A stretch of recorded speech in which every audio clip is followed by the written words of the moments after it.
You are neighbors of Namibia.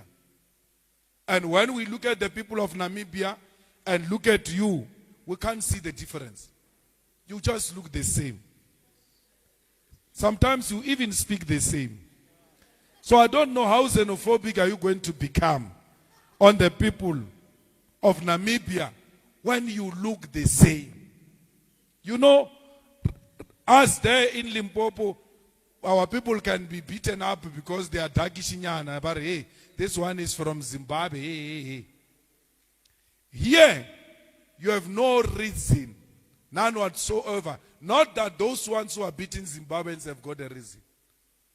Look at the people of Namibia. You will see yourself. After seeing yourself, you will ask yourself, what is this fence doing between me and this person? Because we are the same. We look alike. Stop saying Namibians are taking your jobs.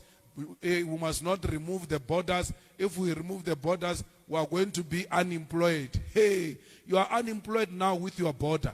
The border is there as we speak. Yet you are unemployed. And you create a false alarm that if they remove a border, I will be unemployed. Just for the doctor to check this child. A father of 3 must stand on the fence and say, go back with that child. When I know what it means when a child is sick, to a point where you feel like taking away the pain of this child and carry it yourself. You return a woman with a baby in her hands. You say, our resources are limited. Let limited resources save life. That's what we want.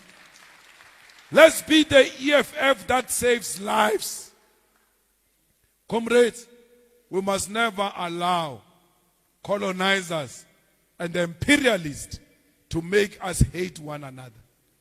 We must love one another. But love starts with you. You ought to first love yourself.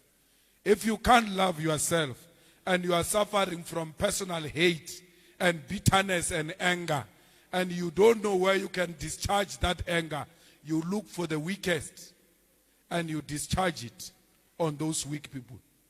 That MEC in Limpopo saying to a Zimbabwean woman sitting on a dead bed, waiting for a surgery, leave. You are misusing my resources. Are you aware that these resources you are using are for South Africans? The woman says, I'm thankful. Thankful for what? To a sick patient. I'm thankful.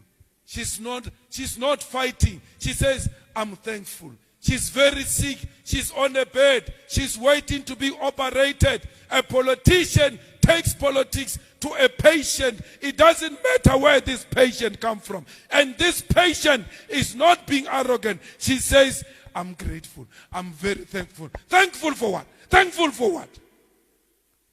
What has happened to our humanity? What has happened to Ubuntu? What has happened to kindness? Why is a woman talking to another woman like that? Why can't this woman carry the pain of this other woman? If she wants to talk politics, she knows there is legislature. She knows there is parliament. She knows there are rallies and conferences where she can say that nonsense she wants to say. You say that to a defenseless, dying person. And you want to be projected as the most powerful person. A person who can't do anything to you. A person who's there to save his or her own life. And you say to them, grateful for what? Grateful for what? Because they will never respond back. They will never fight back. They are fighting for their life. The ANC goes and insults them right in a hospital. The following day, the following week, they go in some hospital in Tembisa and find people queuing on the line. And they found a dark woman after they saw what that MEC was doing in Limpopo, a vendor speaking MEC.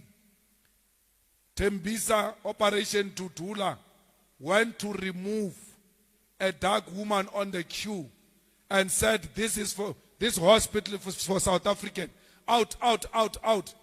And that woman who was being removed from the queue after the vendor speaking MEC did nonsense in Limpopo, that woman was not Zimbabwean.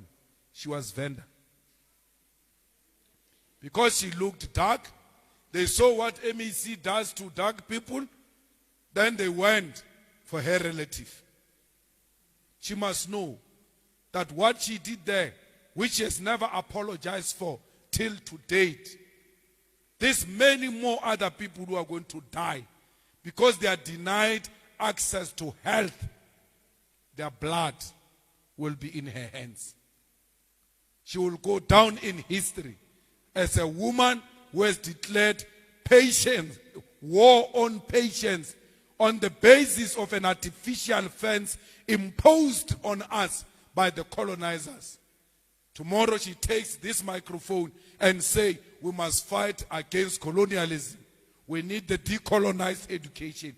A person who worships the fence put to us by colonizers. Comrades, if you want to destroy the EFF, think about those people.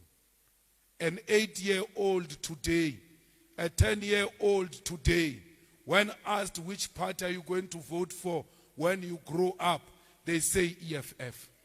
It's because these children see the future in the EFF.